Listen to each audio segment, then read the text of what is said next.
Oh, Mace, it's good to have you today. Hello, nice to be here. New to the show. Yes. Always fun with him. Follow along, point me in the right spots. That's how it works. That's how we Okay. got your back. Good. Well, welcome. And of course, Cece, you always have lots of things going on as well. Thank you all for joining us for KARE 11 News at Noon. We have a really big show and some breaking news to catch you up on as well. Just hours ago, charges were dropped against the state trooper who shot and killed Ricky Cobb II. So I'm breaking all of that down soon. Very big story, but first, let's get a quick check of the weather. That was a soggy start to the day. Woke up to those rumbles of thunder and flashes of lightning just about everywhere. Some of the rainfall totals, Twin Cities, about an inch of rain, and up towards St. Cloud, a good inch and a half of rainfall. So it was, again, a wet beginning to the day. All of those showers and storms, though, have moved off to the east. You can see them pushing away. The sky is trying to clear, but there's still a couple of residual showers popping up along the cold front. So can't say zero chance of rain today, but there isn't much of a chance left through the rest of the afternoon and on into the evening hours. Comfortable temps, though, right now. We're looking at mid-70s here in the metro, on the way to the 80s later on. A couple of 60s up north, but lots of 70s over most of the area. Forecast for today into the low 80s and more sun as the day goes on. Another rain chance, though, coming back tomorrow. I'll have more on that coming up. Mace, thank you. Now back to the big story we've been following all morning. Just a few hours ago, murder charges were dropped against the state trooper who shot and killed Ricky Cobb II last summer. And Cece, I know that you've been following this breaking news story for us. I know there was a media conference. What can you tell us? Yes, so that conference, that happened shortly after 8:30 this morning. Hennepin County Attorney Mary Moriarty said that based on the evidence they started with, they still believe they made the correct decision to charge Londrigan. But Moriarty said they decided to drop the charges after Londrigan's defense team presented new pieces of evidence that would make convicting him impossible. So the first new piece of information, Londrigan's defense attorney said Londrigan would testify that Ricky Cobb was reaching for Londrigan's gun during the traffic stop. On the body camera video, after Cobb shifts the car into gear, you can see his hand go up, but it's unclear if he was actually reaching for it. Now, Moriarty said they wouldn't be able to disprove Londrigan's claim. She also initially said he violated his training by shooting at a person in a moving vehicle. Since then, the actual State Patrol trainers wrote declarations saying Londrigan didn't violate any of the State Patrol's general orders. We know we're not going to get a conviction in this case. And what would that mean? That would mean that,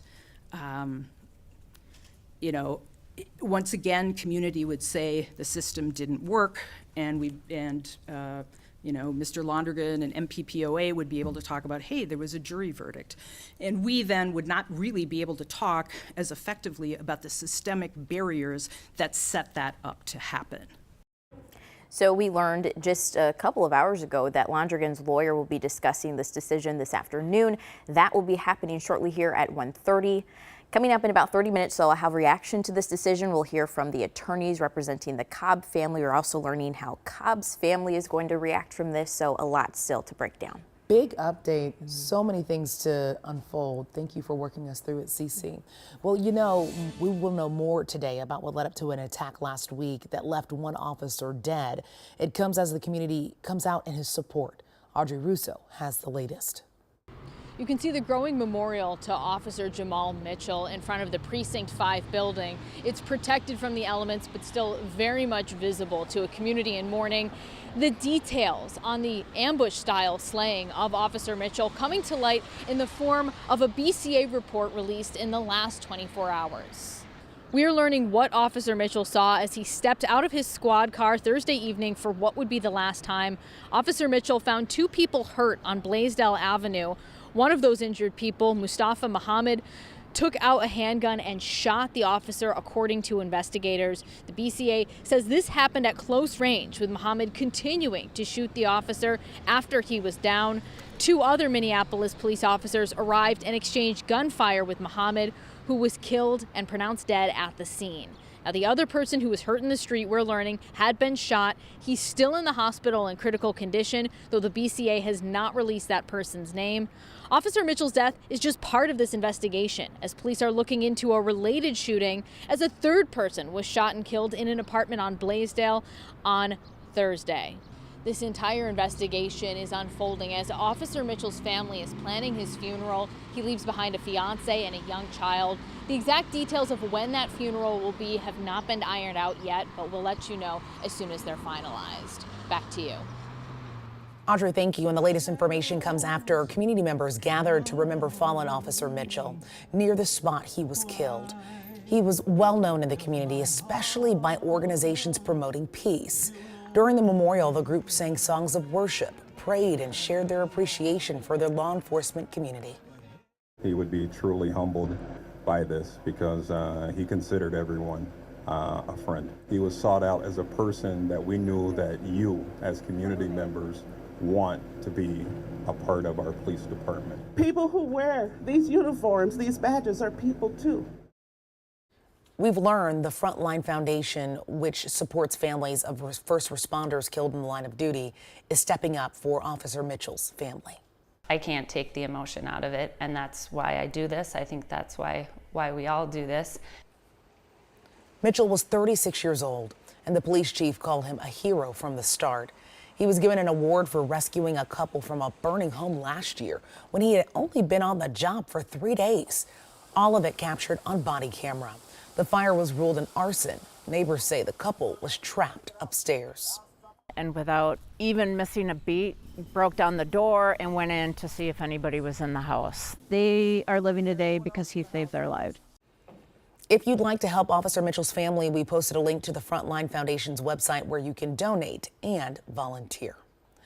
Well, as Audrey mentioned, we're still waiting to learn about the funeral arrangements for Officer Mitchell. As soon as we have them, we'll be sure to pass them along to you on air and online at KARE11.com. Well, happening right now, Governor Walz is signing a bill that would make buying a gun for someone who is banned from owning one a felony. The legislation comes after 2 police officers and a paramedic were killed in Burnsville back in February.